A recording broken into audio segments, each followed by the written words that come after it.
오늘은 갈라디아서 강의 14번째 우리는 누구인가라는 제목으로 말씀을 나누겠습니다. 요즘은 정체성의 위기라는 말을 많이 합니다. 자기가 누구인지 진정 어떤 존재인지 모르는 사람들이 많습니다. 자기가 누구인지 모르는 사람은 올바른 삶을 살 수가 없습니다. 이를테면 학생을 가르치고 올바른 길로 인도해야 할 교사가 어린 학생과 사랑에 빠지거나 학생을 성폭행하는 일이 일어난다는 소식을 접하는데, 만약에 교사가 교사로서 자신의 정체성을 인식했다면 그런 불행한 일은 일어나지 않았을 것입니다. 이것은 우리 그리스도인의 경우도 마찬가지입니다. 우리는 우리가 예수 그리스도를 믿고 그리스도 안에서 어떤 존재가 되었는지를 알아야 합니다. 믿음이 온 후로 우리는 어떤 존재가 되었나요? 오늘은 갈라디아서 3장 28절에서 29절 말씀을 통해 그리스도 안에서 우리가 누구인지를 살펴보기를 원합니다. 먼저 오늘 본문 말씀에 의하면 우리는 하나된 공동체의 지체가 되었습니다. 바울은 28절에서 우리가 예수 그리스도 안에서 신자들의 공동체에 연합되었다고 말합니다. 28절 말씀을 보시죠. 유대 사람도 그리스 사람도 없으며 종도 자유인도 없으며 남자와 여자가 없습니다. 여러분 모두가 그리스도 예수 안에서 하나이기 때문입니다. 바울은 여기서 일반적으로 우리를 구분짓는 것, 즉 인종, 계층, 성별 등이 전혀 중요하지 않게 될 정도로 우리가 서로에게 속해 있고 하나 되었음을 밝힙니다. 이것은 사실 지금도 그렇지만 그 당시에는 정말로 혁명적인 선언이었습니다. 당시 유대인과 이방인들의 적대감과 차별과 반목은 상상을 초월했습니다. 서로 같이 앉아서 고기 한 쪽, 물 한 잔 마시지 않았습니다. 그뿐입니까? 계층 간 구별도 엄격하게 그지없었습니다. 노예 제도가 법제화되어 있었고 노예는 입는 옷으로도 구별이 되었습니다. 성별의 구분은 더 말할 것도 없죠. 유대인들은 사람 숫자를 셀 때 여자는 세지 않았습니다. 유대인 역사가인 요세푸스는 여자는 모든 면에서 남자보다 열등하다고 했습니다. 그리스는 로마도 이 면에서 별로 다르지 않았습니다. 그리스의 대표적인 철학자요 위대한 지성으로 추앙받는 아리스토텔레스조차 여자에게 영혼이 있는지 고민했다고 하니 할 말 다 한 거 아닙니까? 그런 사회에서 바울은 그 모든 구분이 무의미한 공동체에 대해 말하고 있는 겁니다. 물론 이 말은 그리스도 안에서 인종적, 사회적, 성적 구분이 실제로 제거된다는 의미는 아닙니다. 우리가 그리스도인이 되면 생명이 돼서 그 사람 피부가 검은색인지 흰색인지 구분하지 못하는 것이 아니죠. 또한 그리스도인이라고 해서 사람들의 사회적, 문화적, 교육적 배경을 모르는 것도 아닙니다. 또한 남녀의 차이를 무시해서 여자를 남자처럼, 남자를 여자처럼 대하는 것도 아닙니다. 여기서 그런 구분이 없다는 말은 그리스도 안에서 그런 구분을 인식하지 못하거나 또는 그런 구분이 더 이상 존재하지 않는다는 말이 아니라 중요하지 않다는 뜻입니다. 그것이 더 이상 교제의 장애물이 되지 않는다는 말이죠. 왜냐하면 하나님께서 우리를 그런 것으로 차별하지 않으셨기 때문입니다. 너는 여자니까, 너는 가난하니까, 너는 못 배웠으니까 안 돼. 그러시지 않았던 것이죠. 그분은 사람의 외모를 취하지 않으셨고 누구든지 예수님을 믿는 자는 있는 모습 그대로 받아주셨고 똑같이 은혜를 베풀어 주셨기 때문입니다. 여러분은 어떠십니까? 공동체의 다른 그리스도인들을 어떻게 대하십니까? 예수님을 믿은 후에도 여전히 하나님을 모르는 세상의 방식으로 사람을 판단하며 차별하십니까? 어떤 사람은 외모로, 어떤 사람은 나이로 사람을 차별하죠. 우리나라에는 장유유서라는 게 있어서 나이 어린 사람을 좀 낮게 보는 경향이 있습니다. 그러나 예수님은 어린아이도 받아주셨고 존중하셨죠. 어떤 교회에 가면 학벌을 자꾸 앞세우는 듯한 느낌을 받습니다. 여전히 남녀 차별을 하는 그리스도인들도 있습니다. 우리는 이런 것들을 넘어서야 합니다. 왜냐하면 우리는 하나된 공동체의 동등한 지체이기 때문이죠. 우리는 서로를 대등한 존재로 그리스도 안에서 형제 자매로 인정하며 존중해야 합니다. 하나님의 은혜로 우리는 서로를 멸시하거나 외모로 판단하려는 유혹에 저항해야 합니다. 언젠가 미국의 윌로우 크릭 교회에서 온 메시지를 받은 적이 있습니다. 적극적으로 유색 인종에게 다가가자는 내용이었습니다. 단지 그들을 오라고만 할 것이 아니라 찾아가고 진심으로 환영하고 존중하자고 했습니다. 그 표시로 교회의 중요한 직분에 그들을 더 임명해서 강단에 더 많이 세우겠다고 했습니다. 그런 메시지를 받은 후 몇 년 후에 그 교회에 갔더니 흑인은 물론 라티노, 아시안 등 온갖 인종이 다 있었고 굉장히 많았습니다. 한국인들도 엄청 많았습니다.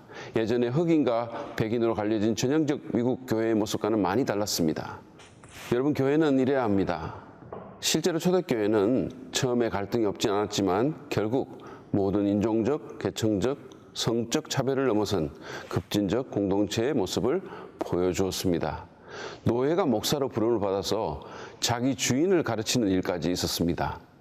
당시의 세상에서 그게 얼마나 혁명적이었을까요? 여러분, 그게 교회입니다. 그게 은혜로 또 믿음으로 구속받은 공동체의 모습입니다. 그게 우리 그리스도인의 참 모습입니다. 기억합시다.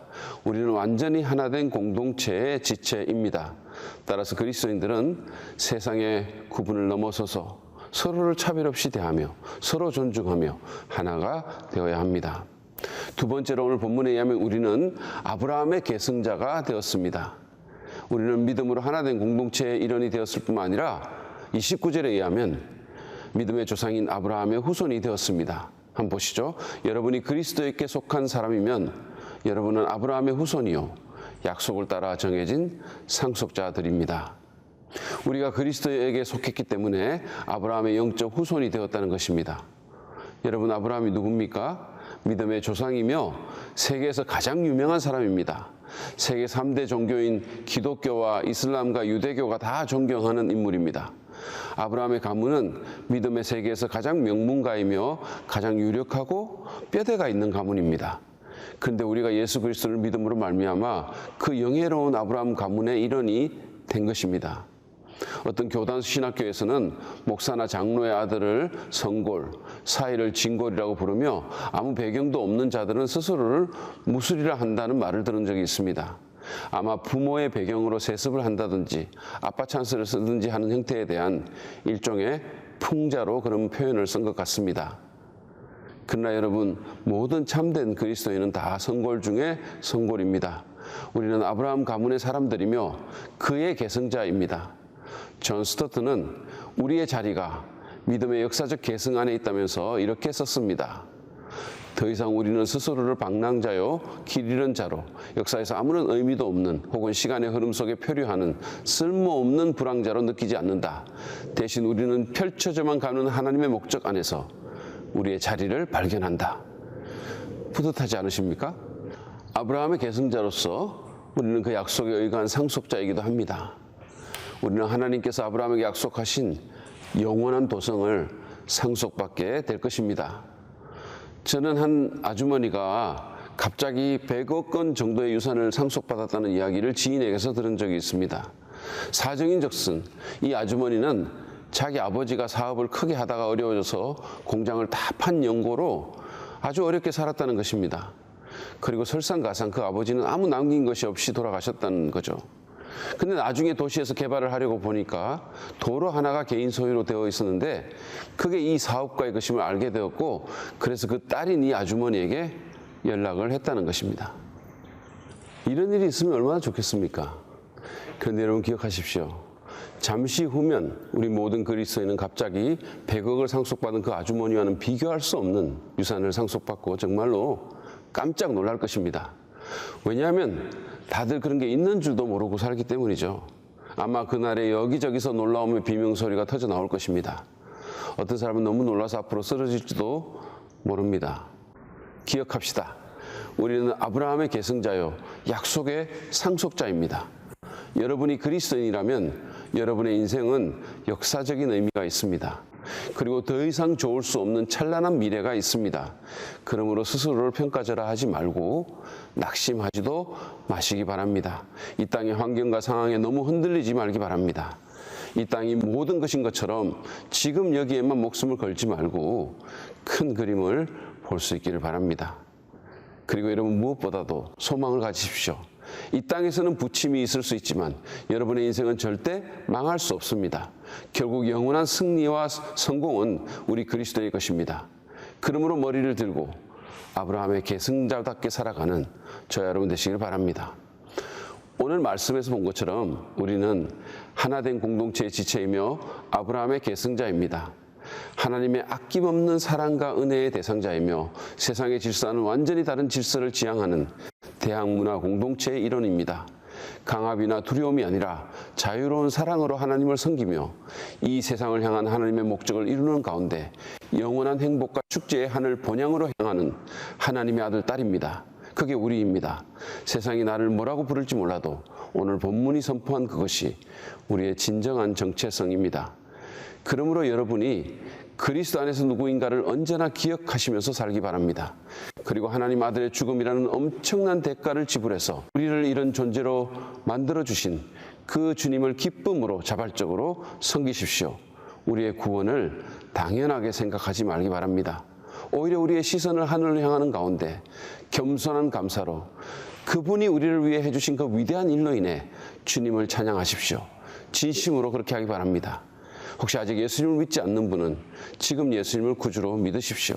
그러면 그분을 여러분을 율법의 굴레에서 자유케 하며 존귀한 하나님의 자녀로 새로운 공동체의 일원으로 아브라함의 계승자로 위대한 약속의 상속자로 만들어 주실 것입니다. 그런 축복이 모두에 있기를 간절히 바랍니다.